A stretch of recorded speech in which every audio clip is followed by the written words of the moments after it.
दोस्तों, हमारा हिंदू धर्म विश्व का सबसे प्राचीन धर्म है और इसके आज तक कई प्रमाणिक और ऐतिहासिक साक्ष्य भी मिल चुके हैं। और ऐसा माना जाता है कि हिंदू धर्म ही बाकी अन्य धर्मों का जन्म स्रोत है। हिंदू मान्यताओं में ऐसी और भी कई ऐतिहासिक कहानियां मिलती हैं जिन्हें जानकर आप भी हैरान रह जाएंगे। जैसा कि क्या आप जानते हैं कि मक्का, मदीना और महाकाल के मकेश्वर स्वरूप का क्या संबंध है? किस वन में आज भी राधा रानी और श्री कृष्ण की रास लीला होती है? भगवान जगन्नाथ के धड़कते दिल का रहस्य क्या है? और क्यों पूजा पाठ करने वाले व्यक्ति के जीवन में ही सबसे ज्यादा दुख आता है? आज की इस वीडियो में हम आपको इन सभी सवालों के जवाब देने वाले हैं, तो वीडियो के अंत तक जरूर बने रहें। साथ ही अगर आप हमारे चैनल पर नए हैं तो चैनल को सब्सक्राइब करके बेल आइकन जरूर दबा लें ताकि हमारी आगे आने वाली कोई भी वीडियो आपसे कभी मिस ना हो सके। तो चलिए वीडियो को शुरू करते हैं। मक्का, मदीना और महादेव के मकेश्वर स्वरूप का संबंध। दोस्तों, आज इस्लाम ईसाईयत के बाद जनसंख्या के मामले में दुनिया भर में फैला दूसरा सबसे बड़ा धर्म है।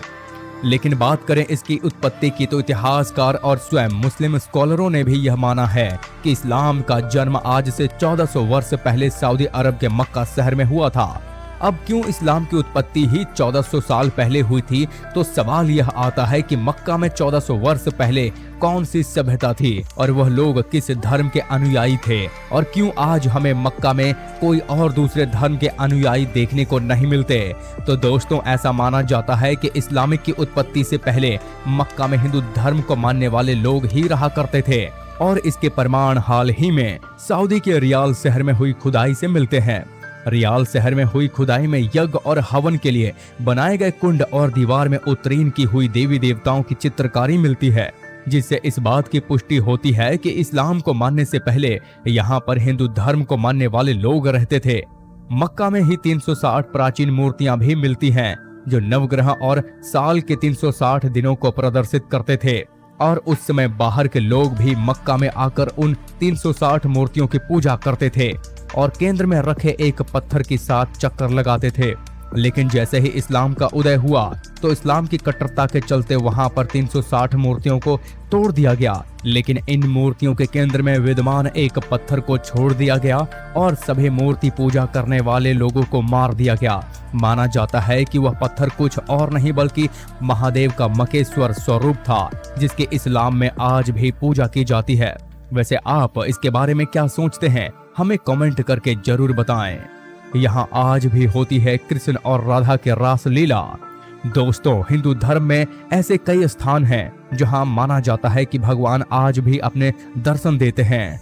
वृंदावन का निधि वन उन्हीं में से एक स्थान है। वृंदावन का निधि वन वही स्थान है जहाँ पर भगवान श्री कृष्ण ने राधा और अपनी 16,108 रानियों के साथ रास रचाया था। इसलिए इस जगह की बहुत मान्यता है और लोग दूर दूर से इस स्थान को देखने के लिए आते हैं। लेकिन अंधेरा होने से पहले ही मंदिर के पुजारी सहित सभी श्रद्धालुओं को मंदिर के बाहर जाना पड़ता है। ऐसा माना जाता है कि आज भी रात के समय श्री कृष्ण यहाँ पर आकर राधा रानी और गोपियों के साथ रास लीला करते हैं। इस मंदिर के प्रांगण में बहुत सारे तुलसी के पौधे लगे हैं और ऐसा माना जाता है कि यह पौधे श्री कृष्ण की गोपियां ही हैं।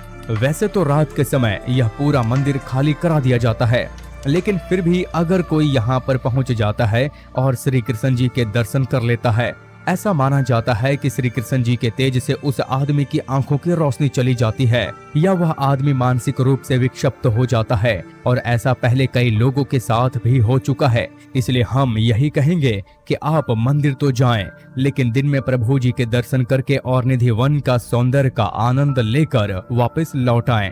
भगवान जगन्नाथ के धड़कते दिल का रहस्य। दोस्तों, हिंदू धर्म में मोक्ष प्राप्ति के लिए 4 धाम यात्रा का मार्ग बताया गया है, और यह 4 धाम है बद्रीनाथ धाम, द्वारिका धाम, रामेश्वरम धाम और जगन्नाथपुरी धाम, जिसमें जगन्नाथ धाम की स्थापना कलयुग में की गई थी। और एक मान्यता के अनुसार जगन्नाथ मंदिर के गर्भगृह में भगवान विश्वकर्मा के द्वारा निर्मित जगन्नाथ, बालभद्र और सुभद्रा की लकड़ियों से बनी मूर्तियां हैं, और इन मूर्तियों को हर 12 साल के बाद बदला जाता है। जब मंदिर की मूर्तियों को बदला जाता है तब मूर्तियों में विद्यमान ब्रह्म पदार्थ को निकाल कर नई मूर्तियों में लगाया जाता है और इस ब्रह्म पदार्थ को ही श्री कृष्ण का हृदय माना जाता है। इस ब्रह्म पदार्थ को एक मूर्ति से दूसरी मूर्ति में बदलने वाले जगन्नाथ मंदिर के पुजारियों का कहना है कि जब वे भगवान का दिल नई मूर्ति में रखते हैं तब उन्हें अपने हाथों में कुछ उछलता हुआ महसूस होता है। मंदिर के पुजारियों का मानना है कि अष्ट धातु से बना हुआ यह ब्रह्म पदार्थ ही है, क्योंकि यह ब्रह्म पदार्थ उन्हें जीवित अवस्था में महसूस होता है। ऐसा माना जाता है कि जो भी व्यक्ति इस ब्रह्म पदार्थ को देख लेगा उसकी आंखों की रोशनी चली जाएगी और वह अंधा हो जाएगा, यहाँ तक कि उसकी मृत्यु भी हो सकती है।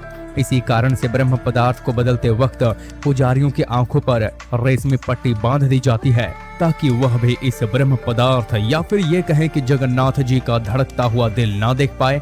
जगन्नाथपुरी में इस प्रकार के और भी कई ऐसे चमत्कार होते हैं, जैसे कि यहाँ के मंदिर के ऊपर लगा झंडा हवा के विपरीत लहराता है और इस मंदिर की परछाई भी नहीं बनती। पूजा पाठ करने वाले व्यक्ति के जीवन में ज्यादा दुख क्यों होता है? दोस्तों, आपने अक्सर देखा होगा कि जो पूजा पाठ करने वाले व्यक्ति होता है उसके जीवन में बहुत सी कठिनाइयां होती हैं। वहीं कुछ लोग जो बिल्कुल पूजा पाठ नहीं करते, बुरी आदतों में लिप्त रहते हैं, वह हमेशा मजे में रहते हैं। अब ऐसा क्यों? आइए इसे हम भी समझते हैं। हमें मिलने वाले सुख या दुख का कारण भगवान नहीं अपितु हम ही हैं। हमारे कर्म ही हमें सुख दुख देते हैं। कर्म सकाम व निष्काम होते हैं। सकाम कर्म यानी कि ऐसा कर्म जिनके बदले में हम कुछ भौतिक सुख सुविधा चाहते हैं।